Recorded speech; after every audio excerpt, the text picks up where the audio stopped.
আজি ঘৰতে থাকি থাকি মোৰ বহুত বৰিং লাগিলে। কি খাওঁ কি নেখাওঁৱে লাগিলে। সেইবাবে মই হাজবেণ্ডক কৈ পঠিয়ালো চানা পেকেট কেইটামান আনিবা বুলি। হাজবেণ্ডে এইফালে চানা পেকেট কেইটামান আনি দিলে। ইফালে চানা packet, motor packet, Mimi packet আৰু মগু পেকেট কেইটামান আৰু লেছ আনি দিলে। চব মিক্স কৰি পিনে আৰু কল্ড ড্ৰিংকছ দুটা আনিছে, দুটাৰ কাৰণে আনিছে। আৰু আমাৰ কেঁচা জলকীয়া নাই, শুকান জলকীয়াকে পুৰি পিনে দি দিম। আৰু এইফালে পিঁয়াজ আছে, নেমু আছে। সেইফালে হাজবেণ্ডে কৈ আছে পিঁয়াজ কটা নতুন আইডিয়া এটা শিকাম বুলি। এইফালে মই ভাবি আছো বেলেগ এটাকে শিকাব বুলি। সেইফালে চাওকচোন আমি যেনেকে কাটো তেনেকে কাটি আছো, কি যে জমনি।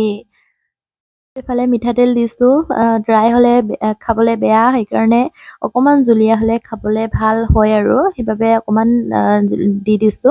আৰু এইফালে মই নেমু কাটি আছো সৰু সৰুকে। এনেকৈ নেমু কাটি দিলে মানে খাবলে বহুত ভাল লাগে।